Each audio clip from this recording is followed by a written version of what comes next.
Hey guys, welcome to a very special segment of Around the Emirates with Sarah. This time I'm going around the world all the way to DC to meet my new friend Hada. Hi Hada. Hi, Sarah. It's nice to finally meet you. It's a pleasure to have you on the show. For those of you that don't know, Hada is actually the creator of Muslim Black Girl Magic, which is a community based in DC that empowers Black Muslim females. Yes, thank you for having me. I really appreciate you reaching out and wanting to get to know me and the brand a little bit more. Of course, I always love to meet new people, especially those who inspire me. So please tell me your inspirational story of how this came together. Yeah, no, absolutely. So I started Muslim Black Girl Magic in May of 2020. So this was in the midst of the pandemic. So obviously, we all had like a little bit more time in our hands. Yeah. And for me, right, for me personally, I was definitely able to get closer to my faith within this time. And because of that, I think with anybody that's like looking to get closer to their faith or be a part of this community, you kind of like search for people that are like-minded, like you. So in my case, share the same faith as me. And yeah, I definitely noticed a lack of representation Mm, when it to Black Muslims. And it was crazy because for me, I saw it off of the bat where it was just like, oh, this is kind of like an issue, like right. why there as much representation um, for Black Muslims? Because, we exist as well, right? And once I saw that, and this is kind of like where my background and expertise kind of came in because Hmm. my background is in marketing and branding.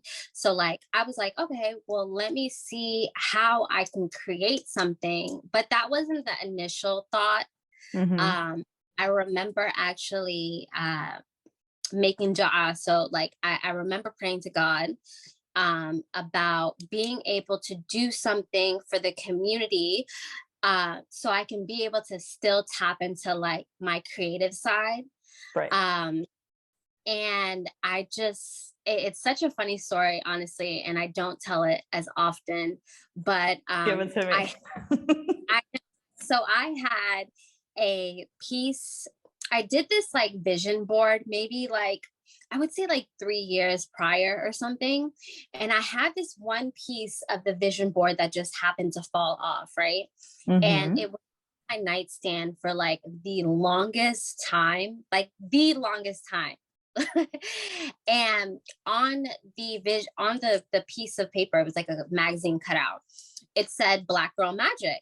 And I'm just okay, That's a sign. yeah, what can I do? And it was crazy because the instant thought of Muslim Black Girl Magic in my head came. That's how I knew it was from God because Mm, like I mean I just never really had that thought like ever. I don't think anyone unfortunately has put those words together. So that makes sense. my my marketing brain, my branding brain goes to check to see if the handle if the handle's taken, if there's a hashtag to it, just anything, like if people have used it and nobody's ever used it. So I took the initiative I remember this was all like at 2 o'clock in the morning. Like it was 2 o'clock in the morning. My brain was just like working. And then I decided to make the Instagram right then and there. Wow. And I remember like posting maybe like 30 posts and following people that I felt that I had things in common with when it comes to like faith or even people that like fashion, makeup, just like all this stuff. Right. But common factor was faith, right? So I wanted to take the time to make sure I was really like intentional with creating Muslim background magic. And um, I remember at that time, and this is something I definitely I use it as inspiration, you know, like to be a Muslim woman, and how much of a, I guess, like, important role like we play, especially for like Muslim women that wear hijabs. It's like they are so, like, I don't think they really I hope that they realize, and that was the goal for them to make sure that they're seen, you know, like Mm, I remember, like, okay, you know, I want to do this because I want them to be able to feel seen. I want them to be able to have a place where they can be able to be themselves, like, unapologetically, you know? I love that. So I just remember just continuing, like, every day I would like post, and I started from the bottom. Like, I literally had 0 followers, you know? But, you know, thank God it grew organically, and I'm so thankful. And it just showed that there was a market for it because of how people gravitated towards it so quickly. So I was just really honored to be there for the community when they needed it the most, Hmm. you know? No, I think that's a So very powerful statement. I feel like you've not only done something that you've found that love and that connection with yourself of like you've really embraced your identity as well as helping other females embrace their identities as well in that sense because like you said there were no hashtags, this wasn't talked about before. And the fact that this happened to you during the pandemic is perfect timing, right? Everyone's sitting at home on their phones, everyone no one can socialize. The only way that we can really connect and engage with one another is through social media. I mean, me as somebody who has, you know, I don't live in DC, right? Like I don't live in the States. All I see is social media. To have seen such a strong community just through like Instagram and seeing the, you know, the number of followers, the engagement, the people, like the types of posts that you have, like it's clearly such a successful platform, which takes me to my next question of you mentioned that you work, you know, in marketing and everything, which I think is perfect for managing a social media channel. So if you work in marketing, what was it like? Did you have any kind of like major challenges as you created this community? um man, I definitely did. I would say my main obstacle with creating it was, um one, you know, I didn't have a team behind me, you know, and a lot of people would kind I of heard that. assume that, like, huge team behind me, but it's been myself for all the way up until this point, you know. I hope to be able to grow and to have people want to be a part of something and to make it bigger, and you know, to do things that will kind of just like elevate the experience, like, overall. And for me, the ideas are always there, but the support I feel like I just don't have enough of. And unfortunately, that's something that I still struggle with at this point, where it's just like, um, I kind of hope and I pray for that initial support and that team behind me one day, to help, and for them to feel a part of something, and for them to also learn too. Like, for me, I'm willing to teach. If there's anybody that was interested in wanting to learn more about how to build a brand, how to market your brand, or just anything at all, I would love to be able to give somebody that opportunity to learn, um, from what I've done to this point, basically. Hmm. No, I So think I that's a would, really, sorry, go on. no, no, you're good. I would definitely just say that that was like the The main biggest thing that challenge.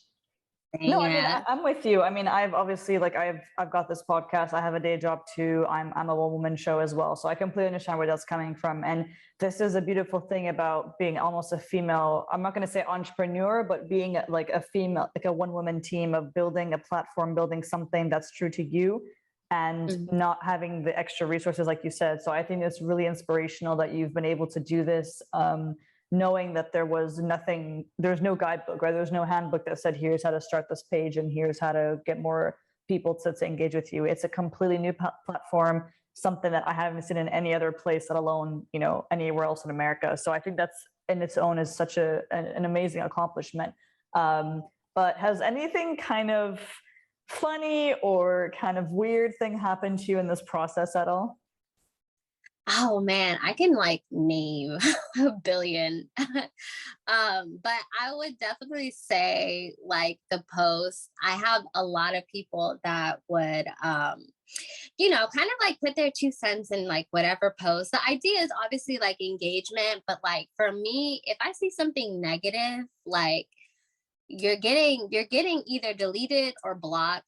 Because I just don't have time. Like people that come to my page, I don't want them to ever feel uncomfortable, nor to Right. feel like they arguing with anybody under my comment section. Like that's just something I'm not having like at all, Mm. I try to keep it as positive as possible, you know what I'm saying? I think that sometimes even you'll have these like few people, especially guys too, because I'm sure that you already know guys will always have something to say under the comment sections, especially I mean it could be regarding anything sometimes, but I would say those probably were like the funniest, where it's just like people that kind of like arguing back and forth. Like I'm like, Habibti, I'm not about to do this with you. Like you're getting deleted, okay? Like there's Bye. no way I'm going to be arguing with you on this internet. So I find it funny. At first I thought that I wouldn't be able to handle those type of things. But I really proved myself wrong because I just be like, swipe, you get deleted, like, How often does and it then happen? Like you get weird comments on the pages every day? Uh, yeah, I think it really depends on the day because there's times where I'm busy and I won't be able to check as often. So I just get like a mass amount of like notifications. So it's kind of like hard to go through some of them. But I mean, I'll get like DMs. I think I remember getting like DMs of like guys like, oh, I'm looking for a wife. And I'm like, do I look like a dating site to you? I'm Like, dead. use which is, but I think you got the wrong place. Like this is not that. Like I'm not gonna sit here and auction off women. Like it's not that type of place, my friend. But so I'll get those for sure. And I'm just like, wow. Like I respect it, but at the same time, they're There's a like, I'll time be and like, yeah, place. you got like whole apps for all of that. But yeah, even I just find those like really funny where it's just like sometimes I'll reply and sometimes I'm just like, yeah, you know, this is not it. Like I think sometimes people have trouble like reading the room and I'm just like, okay, yeah, this is crazy. I think This even isn't I gonna go had anywhere. I was I posted something and some guy was like, oh, I want to be your boyfriend, and I'm like, read the room, like what is wrong, are you okay? Like are you all right, because you're clearly, I don't think you're okay. But yeah, I'll so take like care. stuff Okay. like that, it'll be a chuckle. Very interesting. Okay, cool. So we've talked about kind of the obstacles that you've gone through, starting this kind of community on your own with having a job and in the middle of the pandemic, and some of the people that literally can't, read the room properly in the DMs. Mhm. Let's talk about any kind of piece of advice that you might have for whether it's Black females, whether it's Muslim females, kind of what message do you want people to kind of really understand by the end of this podcast episode? I would definitely say to not be afraid to look for like-minded people. Find where you're celebrated and empowered. I think that there's just so many communities far and wide where you are bound to be able to find um, the specific community that you're looking for to be seen. I love that. I think that's such a powerful statement. I feel like we are so immersed in just kind of our own circles, and especially with the pandemic, we've been kind of going into our shells, but it's so important for us to continue to be the catalyst for those conversations. If you ever feel like you want to remind yourself of your self-worth, the power of your identity, the power of your voice, to like you said, surround yourself by the people that are like-minded and would support and value you. That's perfect. That's gonna be a quote in this episode right there for you. Well, I really appreciate you taking the time to talk to me today. I think that we've all learned a lot about, what we can do to make a difference and make a positive impact in our communities, whether it's UAE or all the way in America. And yeah, you guys can check out Hada's community page. So check her out on Instagram and definitely join the conversation. Send her a DM if you want to start a conversation with her. And I'll see you guys soon. Bye. Bye.